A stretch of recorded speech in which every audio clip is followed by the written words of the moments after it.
Olá, amados, graça e paz. Aqui é a Catiane Lins do Ministério Vida e é uma alegria estarmos juntos mais um dia compartilhando a Palavra de Deus. Durante esse segundo semestre de 2022, nós estamos compartilhando as escrituras das cartas do Novo Testamento. Nós iniciamos lá em julho e iniciamos na carta aos Romanos.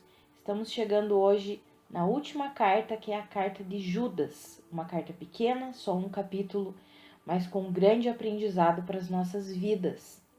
Então eu quero começar aí falando um pouquinho sobre a carta de Judas. Ela tem uma semelhança com a segunda carta do apóstolo Pedro. É uma carta que combate a heresia e chama a atenção a respeito da apostasia que aconteceria nos últimos tempos. Então, é uma carta muito semelhante com a segunda carta do apóstolo Pedro.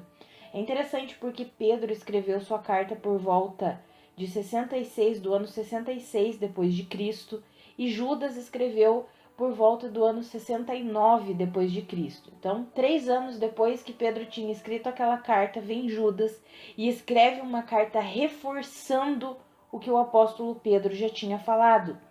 Tanto que ele fala ali no versículo 3, eu vou ler com os irmãos esse versículo.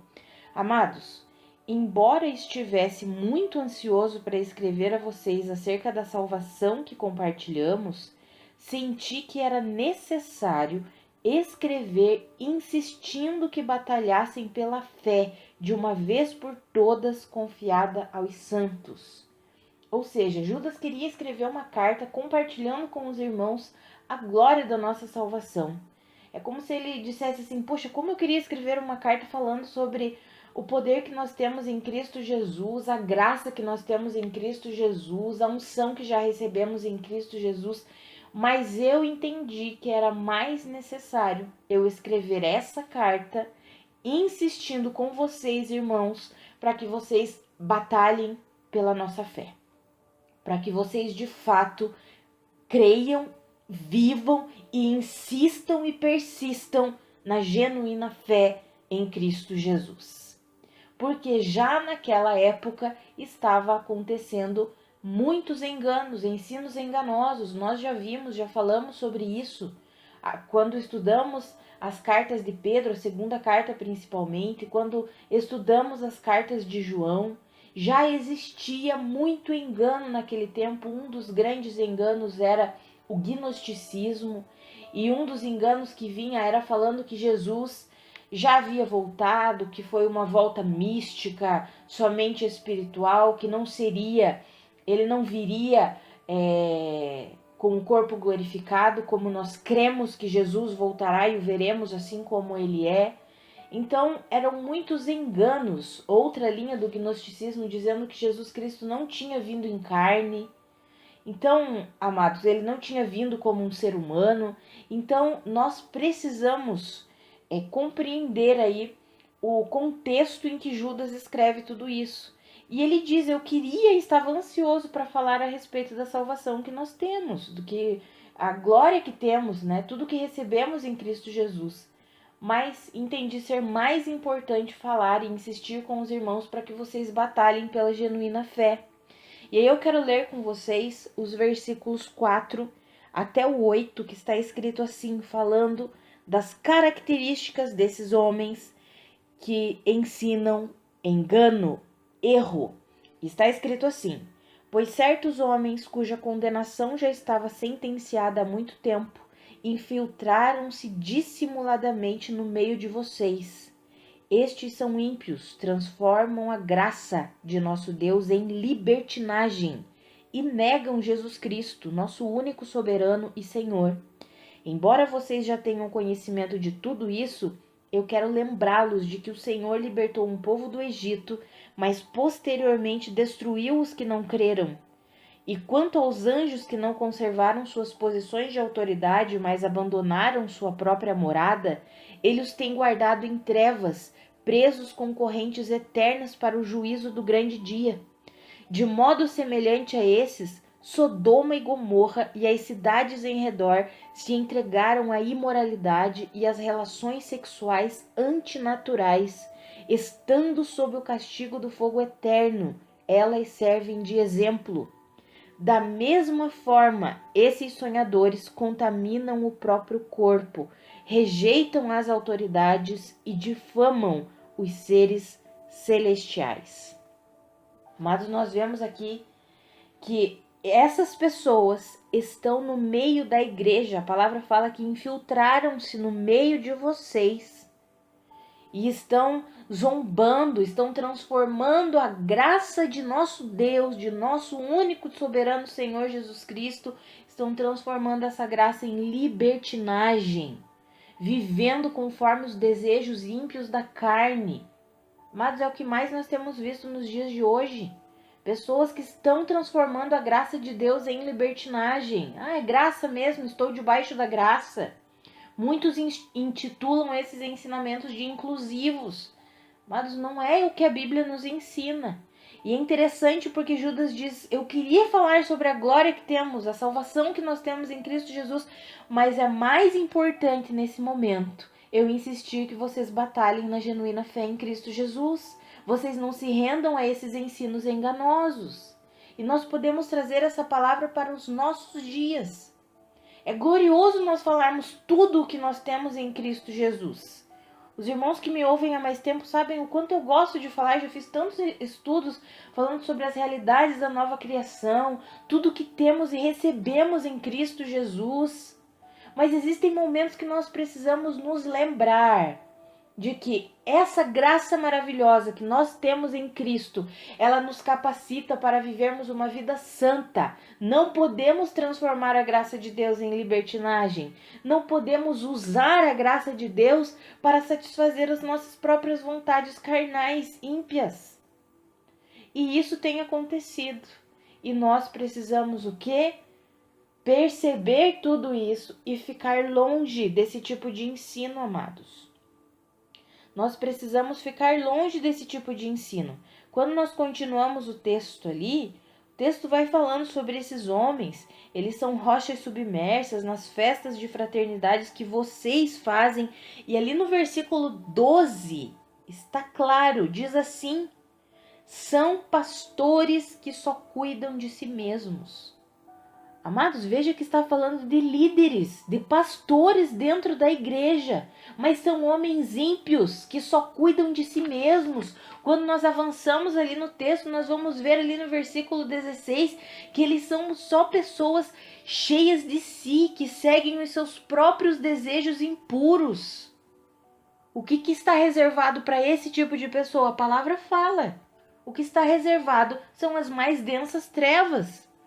Por quê? Porque eles não se rendem ao senhorio de Cristo Jesus.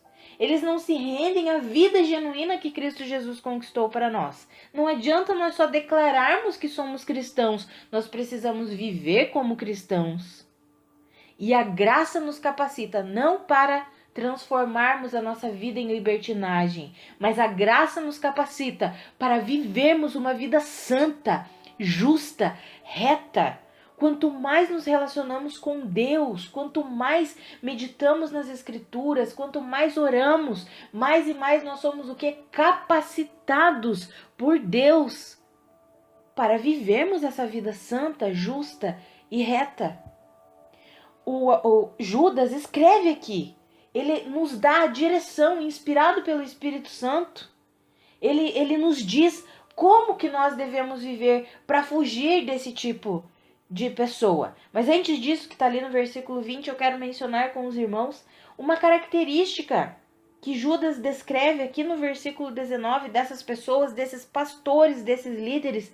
Diz assim ali no versículo 19, esse eu vou ler com os irmãos, está escrito assim: estes são os que causam divisões entre vocês, os quais seguem a tendência da sua própria alma e não têm o Espírito.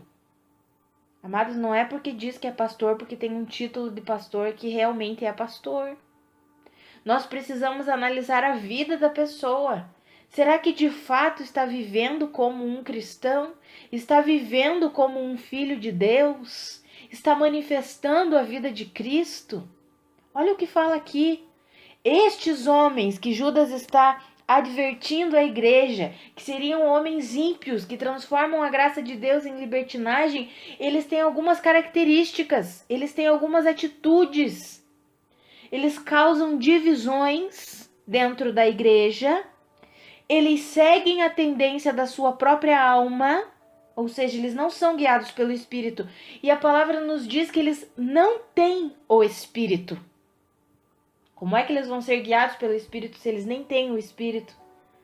Amados, por isso que não adianta nós só declararmos, só confessarmos que temos a Cristo Jesus. Nós precisamos viver por meio do Espírito, manifestando essa vida que Cristo Jesus conquistou para nós. E essa questão de esses homens, esses líderes, aqui homens no sentido geral, tanto homens quanto mulheres, que causam divisões e que seguem os desejos da própria alma. Mas são os frutos. Que tipo de fruto esses pastores estão dando? Nenhum. Nós só conseguimos ver obras da carne. Para esses aqui, né, que a Bíblia está nos advertindo que são, na verdade, ímpios, que estão infiltrados no meio da igreja. Eles falam que são cristãos, eles têm título de pastor, mas de fato eles não são. São gananciosos. Quantos e quantos nós temos visto? Vou falar aí mesmo, quantos e quantos temos visto que só querem dinheiro? São homens gananciosos, avarentos, idólatras. Amam mais o dinheiro do que Cristo Jesus.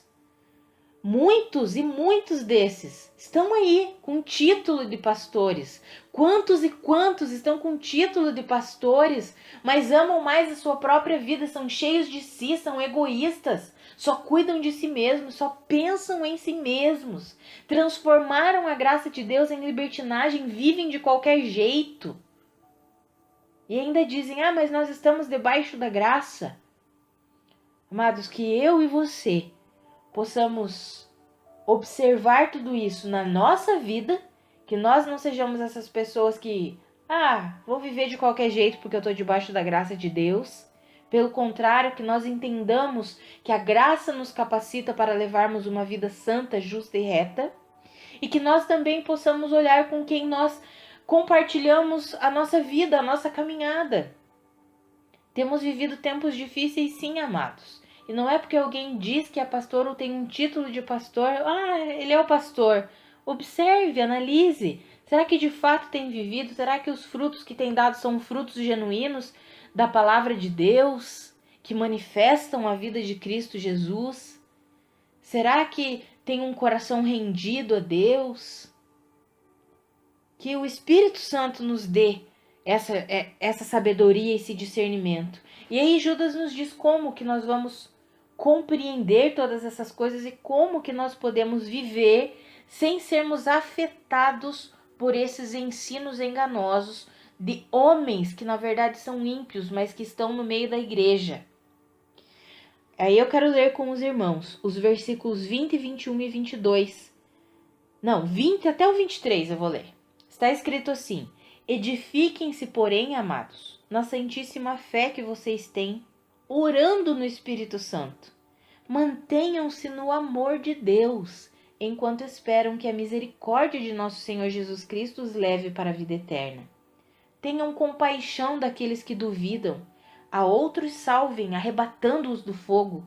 A outros ainda mostrem misericórdia com temor, odiando até a roupa contaminada pela carne.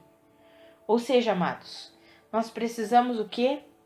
Nos edificarmos na santíssima fé, aquela fé pura, genuína, na suficiência de Cristo Jesus, orando no Espírito, mantendo-nos no amor de Deus, enquanto esperamos que Jesus venha nos buscar. Devemos viver com compaixão, com misericórdia, mas tendo temor. Para quê? Para que a gente não caia. Para que a gente permaneça em pé. E ali no versículo 24 nós temos uma ótima notícia, que é Deus. Ele é poderoso para nos impedir de cair e para nos apresentar diante dele, de pé, sem mácula, com grande alegria. Amados, o convite de Judas, a insistência de Judas é para que a igreja permanecesse na fé genuína em Cristo Jesus, confiando que Cristo Jesus é suficiente. mantendo-se em relacionamento uns com os outros. Porque aqueles que causam divisões são esses pastores falsos, enganadores. Porque o verdadeiro líder, o verdadeiro pastor, ele promove a unidade no reino de Deus entre os irmãos. Nós somos irmãos em Cristo, independente da denominação da qual fazemos parte, independente do local onde congregamos, somos irmãos em Cristo. Precisamos viver como corpo de Cristo que somos. E é isso que Judas está insistindo com a igreja. E é isso que o Senhor está trazendo para nós hoje. Essa palavra é para nós hoje. Insistindo conosco, o Senhor está, para que nós vivamos assim.